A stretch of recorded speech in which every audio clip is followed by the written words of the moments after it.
Hello friends, मेरा नाम है गुलशन कुमार और मैं आपको छत्तीसगढ़ के सबसे प्राचीन और वैभवशाली शहर के एजुकेशनल ब्लॉक के टूर में लेके चलता हूं। जी हां, इसका नाम है सिरपुर।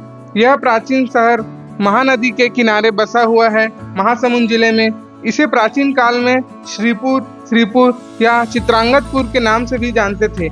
यह शहर हिंदुइज्म, जैनिज्म और बुद्धिज्म तीनों धर्मों का संगम रहा है। यहाँ लक्ष्मण टेम्पल, तिवरदेव विहार, आनंद प्रभु कुटी विहार, बालेश्वर टेम्पल, सुरंग टीला, स्वास्तिक विहार, गंधेश्वर महादेव, प्राचीन मार्केट जैसे तमाम पुरातात्विक और ऐतिहासिक धरोहर फैले हुए हैं। इस शहर के सबसे खास बात यह है कि इसे किसी भी मौसम में विजिट किया जा सकता है। ये सिरपुर गांव का प्रवेश द्वार है और इसके दोनों ओर प्राचीन शिव मंदिर है। सबसे पहले हम चलते हैं लक्ष्मण टेम्पल में। हमने गार्ड से पूछा आज गणेश चतुर्थी है तो विजिट कर सकते हैं या नहीं, तो उसने बताया कि हम कर सकते हैं। उस दिन शायद सबसे पहले हम दोनों ने ही विजिट किया था लक्ष्मण टेम्पल को। ये लक्ष्मण टेम्पल का पूरा परिसर है, काफी बड़ा और विस्तृत गार्डन है और काफी हरा भरा है। बहुत ही सुंदर और पीसफुल जगह है। मंदिर को विजिट करने से पहले टिकट लेना पड़ता है। भारतीयों के लिए 25 रुपया और विदेशियों के लिए 300 रुपया है। टिकट लेकर हम मंदिर की ओर बढ़ चले। लक्ष्मण मंदिर लाल ईंटों से निर्मित है। इसे पांडुवंशी राजा महाशिवगुप्त बालार्जुन की माताजी वाष्टा देवी ने अपने पति हर्षगुप्त के याद में बनवाया था। ये मंदिर का गर्भगृह है। इसमें भगवान विष्णु जी की प्रतिमा है जिसे शेषनाग ने ऊपर से ढका हुआ है। ये मंदिर का चौखट द्वार है जो पत्थर से निर्मित है।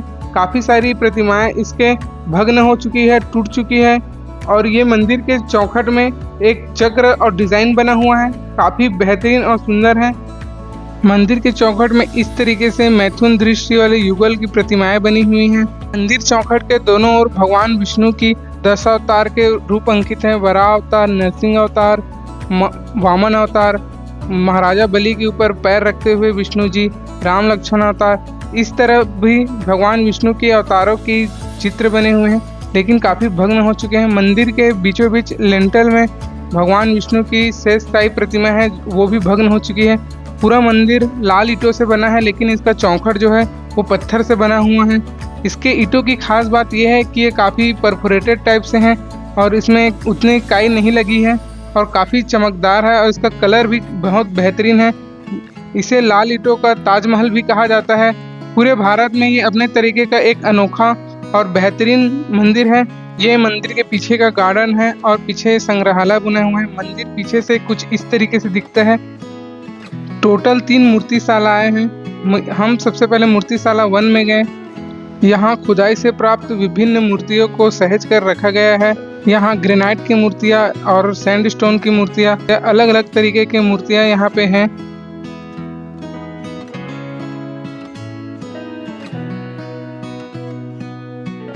ये गौतम बुद्ध का भूमि स्पर्श मुद्रा है। इसमें दाहिना हाथ जमीन पर है और बाहिना हाथ गोद में है। यह गौतम बुद्ध के ज्ञानोदय के क्षण को दर्शाता है। इसे पृथ्वी साक्षी मुद्रा भी कहते हैं। यह बौद्ध कला की 5 सामान्य मुद्राओं में से एक है। उसके बाद हम मूर्तिशाला क्रमांक 2 में गए। इसमें विभिन्न प्रकार के पाषाण पट्टिका बनी है। सबसे स्पेशल ये नवग्रह पैनल था जिसमें विभिन्न नवग्रह और राहु और केतु को दर्शाया गया है। ये भी एक पाषाण पट्टिका है। सभी मूर्तियां काफी सुंदर और कलात्मक हैं।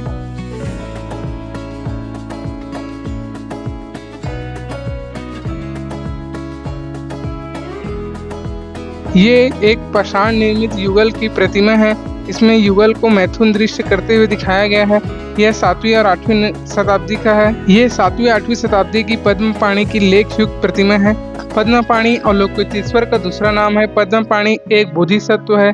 उन्हें अमिताभ बुद्ध का देवपुत्र भी कहा जाता है। पद्मपाणि को अनंत दया का बोधिसत्व माना जाता है।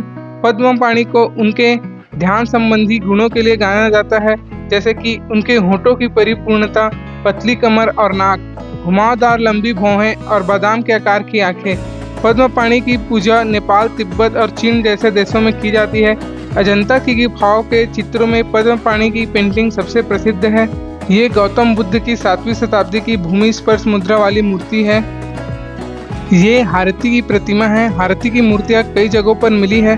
प्रसिद्ध बौद्ध ग्रंथ विनय पिटक में हारती का जिक्र मिलता है। विनय पिटक के मुताबिक हारती पहले राजगीर में एक राक्षसी थी। वह दूसरे के बच्चे को मारकर खा लेती थी। भगवान बुद्ध ने हारती का हृदय परिवर्तन कर दिया और तब से वह बच्चों की संरक्षिका बन गई है। गुप्त काल में हारती को शीतला माता के नाम से जाना जाता था। ये लकुलिश की मूर्ति है। लकुलिश शैव धर्म से संबंधित है। कुछ विद्वानों के अनुसार लकुलिश पाशुपत संप्रदाय के संस्थापक थे। लिंग पुराण में वर्णित कुछ जगह लकुलिश को शिव का 28वां और अंतिम अवतार तथा योग प्रणाली का प्रवर्तक माना जाता है। ये 8वीं शताब्दी की महिषासुर मर्दिनी की प्रतिमा है। इसमें माता दुर्गा को महिषासुर राक्षस का मर्दन करते हुए दिखाया है। इसमें इन्होंने एक हाथ में ढाल पकड़ा हुआ है और अपने दूसरे हाथ से वो महिषासुर राक्षस का गर्दन पकड़े हुई है। एक हाथ से त्रिशूल से वो महिषासुर को मार रही है और शेर है वो महिषासुर को पीछे से खा रहा है। ये चामुंडा की प्रतिमा है। ये पूरे सिरपुर गांव का एक मॉडल बनाया गया है। इसमें सभी पुरातात्विक स्थलों का मॉडल बनाया गया। उसके बाद हम गए मूर्तिशाला क्रमांक 3 में। इसमें घुसते ही सबसे पहले एक शिवलिंग है और विभिन्न मूर्तियां 7वीं 8वीं शताब्दी की जो भी खुदाई से प्राप्त हुई है उन सभी को सहेज के रखा गया है। लक्ष्मण मंदिर के जस्ट सामने एक राम मंदिर है। ये भी अपने भग्न अवस्था में है। यह मंदिर भी लाल ईंटों से बना हुआ है और इसके चारों ओर प्रदक्षिणा पत्थर बने हुए। उसके बाद हम गए बालेश्वर शिव मंदिर। यह मंदिर भी पूरी तरीके से भग्न अवस्था में है और केवल चबूतरा और कुछ पिलर बचे हुए हैं। बालेश्वर शिव मंदिर के जस्ट सामने है तीवरदेव विहार। यह एक बुद्धिस्ट विहार है। तीवरदेव विहार सोमवंशी पांडुवंशी राजा तीवरदेव द्वारा बनवाया गया था। इसकी खुदाई 2003 में स्टार्ट हुई थी। इसमें मैथुन दृश्य, पंचतंत्र की कथाएं, जातक कथाएं, इनकी जबरदस्त तरीके से कार्विंग हुई है। पूरा साइट पहले मिट्टी से ढका हुआ था। प्रख्यात आर्कियोलॉजिस्ट अरुण कुमार शर्मा जी ने इसकी खुदाई करवाई। तीवरदेव विहार के सामने में ईंटों से निर्मित एक तोरण द्वार है। बौद्ध स्थापत्य में चैत्य विहार और स्तूप बहुत ही फेमस है। चैत्य बौद्धों का पूजा स्थल होता था और विहार जो है वो बौद्ध भिक्षुओं के रहने का जगह होता था। इसके कार्विंग की सबसे खास बात है इसके डिटेलिंग। इनमें पत्तियों को भी बहुत डिटेल तरीके से बताया गया है। इनमें आभूषणों का डिजाइन और जो ये मूर्तियां कपड़े पहने हैं उन परिधानों का डिजाइन भी बहुत ही बारीकी है। पत्थर में इस तरीके की डिजाइन करना बहुत ही बेजोड़ और अप्रतिम है। विहार में अंदर जाने पर हमें एक आंगन मिलता है और सामने गौतम बुद्ध जी की प्रतिमा लगी हुई है। इसमें खंडित पिलरों को रखा गया है। ये भी एक खंडित विहार है। थोड़ी देर बाद बारिश शुरू हो गई और हम लगभग 1 घंटे तक तीवरदेव विहार में फंसे रहे और उस दौरान इन मासूम बच्चों की मुस्कान ने हमें इंटरटेन किया और खूब हंसाया।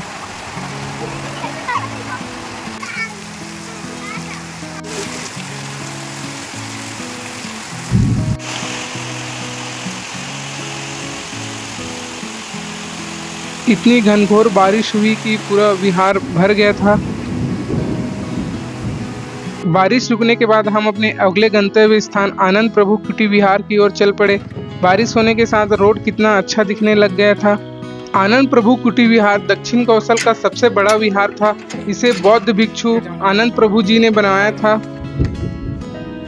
यह एक बहुमंजिला विहार था। इसमें बहुत सारे छोटे छोटे कक्ष बने हुए थे जहां बौद्ध भिक्षु विश्राम करते थे और ऊपर जाने के लिए सीढ़ियां भी बनी हुई थी।